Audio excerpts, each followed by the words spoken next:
Salut tout le monde. Bienvenue à notre leçon. Aujourd'hui, on va discuter de la météo en espagnol. C'est un sujet super courant et utile pour papoter dans plein de situations. On va se concentrer sur les verbes liés à la météo, comment poser des questions et quelques expressions sympas. Si vous avez des questions, n'hésitez pas, je suis là pour vous aider. Bonjour à tous et bienvenue. Ravi de vous revoir. Alors, souvenons-nous, Hobby, c'est un hobby, leer, c'est lire, cocinar, c'est cuisiner, dibujar, c'est dessiner, viajar, voyager, fruta, c'est un fruit, vegetal, un légume. Et encore une fois, cocinar. veut dire cuisiner.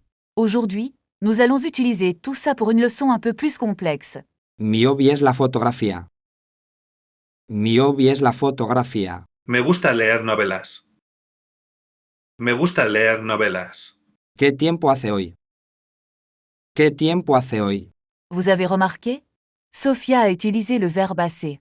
En espagnol, assez veut dire faire, mais on l'utilise souvent pour parler de la météo. C'est un verbe irrégulier, à retenir. Comme vous l'avez vu, il se conjugue avec toutes les personnes, mais la forme la plus courante pour parler de la météo est as. Par exemple, à sol il fait soleil, et as frío, il fait froid. Essayez de le retenir, c'est super important. Hace mucho calor. Hace mucho calor. Diogo a utilisé l'adjectif calor qui veut dire chaleur. En espagnol, les adjectifs s'accordent en genre et en nombre avec le nom qu'ils décrivent. Ici, calor est masculin singulier, donc on dit as mucho calor. Si on parlait d'une personne qui a chaud, on dirait tiene mucho calor. Elle, il a très chaud. ¿Cómo está el tiempo?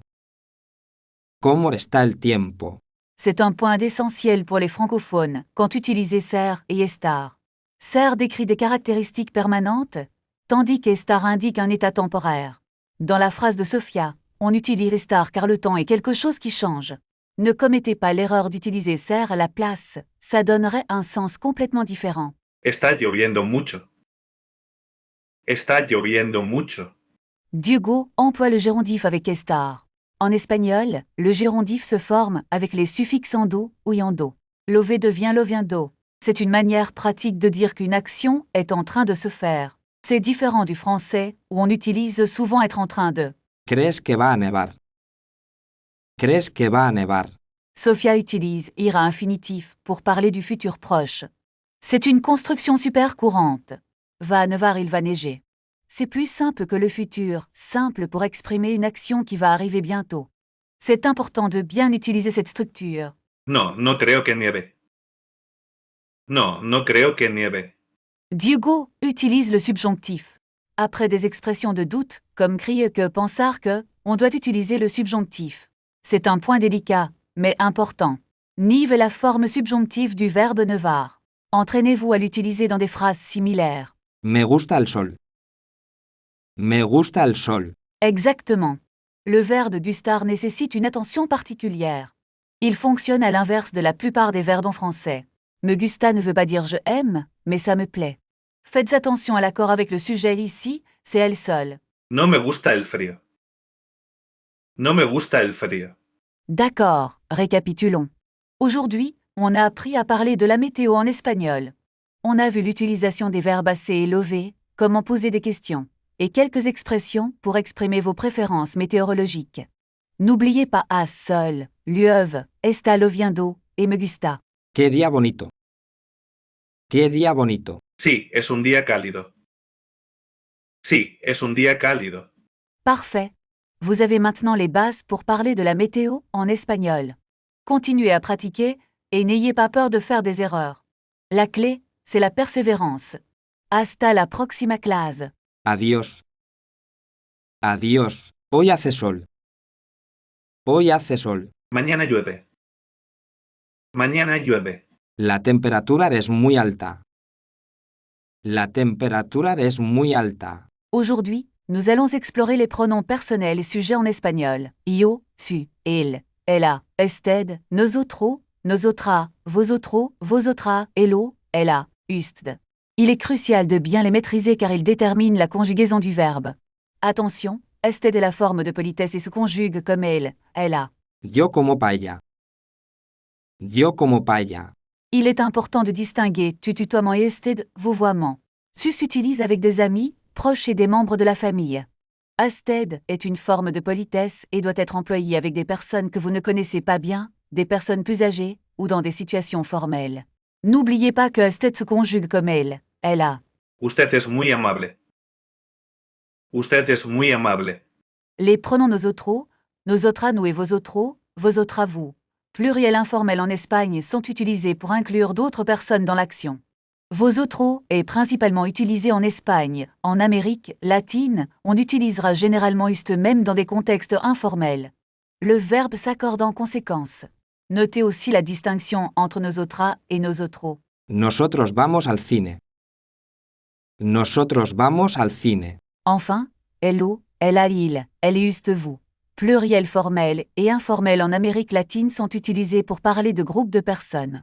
Usted est la forme de politesse pour le pluriel et peut être utilisé dans tous les contextes. Il est très important de bien identifier le contexte pour choisir le pronom approprié. Ellos practican el tenis. Ellos practican el tenis. Il est crucial de se rappeler que le verbe en espagnol doit toujours s'accorder avec le pronom sujet. Par exemple, yo como, tu comme, elle a comme. Cette règle s'applique à tous les temps et modes verbaux. L'accord est une pierre angulaire de la grammaire espagnole, une erreur fréquente pour les francophones. Nosotros estudiamos español. Nosotros estudiamos español. Maintenant, un petit exercice pour vérifier votre compréhension. Complétez les phrases suivantes avec le pronom sujet approprié. Habla francés somos de España, es muy simpático, quiero un café. Yo hablo francés. Yo hablo francés. Parfait. Les réponses correctes sont yo, nosotros, tu, yo. Bravo. Avez-vous trouvé la bonne réponse à chaque fois? Si oui, vous maîtrisez bien les pronoms personnels sujets. Sinon, relisez la leçon et réessayez. Reprenons le pronom usted. Il est crucial de comprendre qu'il sert à exprimer la politesse et qu'il est souvent utilisé avec des personnes plus âgées ou dans des situations formelles. En plus, il se conjugue exactement comme elle ou elle a, ce qui peut prêter à confusion. ¿Cómo está usted? ¿Cómo está usted? Passons maintenant aux pronoms indirects. Me, te, le, no, os, les. Ils sont utilisés pour remplacer des compléments d'objets indirects. Un complément d'objet indirect répond à la question à qui ou pour qui. Par exemple, je donne un livre à Marie. À Marie est le complément d'objet indirect. Te llamo mañana. Te llamo mañana. Les pronoms indirects se placent généralement avant le verbe. Te digo la verdad. Cependant, avec les formes conjuguées du pronom personnel, ils peuvent aussi se placer après, attachés au verbe, si celui-ci est précédé d'une préposition. Dímelo, por favor. Une distinction importante à faire. Me gusta el chocolate. Me gusta el chocolate. Un petit exercice pour pratiquer. Remplacez le complément d'objet indirect par le pronom approprié. Le doy, el libro a Juan. Les escribo, una carta a mi amigo. Preparo la cena. Se lo doy. Se lo doy. Excellent. Les réponses sont se lo doy, se las escribo, te la preparo. Vous avez bien compris l'utilisation des pronoms indirects. Continuez à pratiquer pour maîtriser cet aspect de la grammaire espagnole. Faisons une brève révision de tout ce que nous avons appris aujourd'hui. Nous avons vu les pronoms personnels sujets, usted, et les pronoms indirects. N'oubliez pas l'importance de l'accord et du placement correct de ces pronoms dans vos phrases. Yo necesito ayuda. Yo necesito ayuda. Apprenons maintenant à poser des questions en espagnol. On utilise l'inversion du sujet et du verbe, ou les mots interrogatifs comme que, quién, dónde, cuándo, por qué, cómo. Par exemple, au lieu de dire tu vas au cinéma, on dit vas-tu al cine? ¿Qué hora es? ¿Qué hora es? Aujourd'hui, nous allons aborder les adverbes de degré en espagnol. Ces adverbes modifient un adjectif ou un autre adverbe, intensifiant ou diminuant son sens. On les place généralement juste avant le mot qu'ils qualifient. Pensez à Muy. très, Poco. peu, Demasiado. trop, etc. Está muy interesante. Está muy interesante. Très bien, Anna. L'adverbe Muy. est très fréquent et se prononce comme oui. Une erreur courante est de le prononcer avec un U très ouvert. Soyez attentif à la liaison entre muy et le mot qui le suit. Par exemple, dans Muy interesante. on peut entendre une légère liaison. N'hésitez pas à écouter des locuteurs natifs pour affiner votre prononciation. No está poco frío. No está poco frío. Et voilà, nous arrivons à la fin de notre leçon sur le temps en espagnol. J'espère que vous avez bien compris comment parler de la météo. Maintenant, testons vos connaissances avec un petit quiz. Première question, qu'est-ce que signifie? Hace mucho calor. La réponse est il fait très chaud.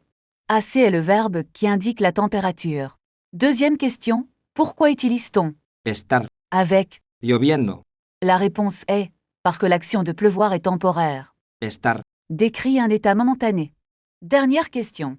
Quel est le verbe espagnol qui correspond à? Faire. Quand on parle du temps? La réponse est Hacer. c'est le verbe essentiel pour parler de la météo. Intenta describir el clima de hoy en un comentario. Usa los verbos que aprendimos. Intenta describir el clima de hoy en un comentario. Usa los verbos que aprendimos.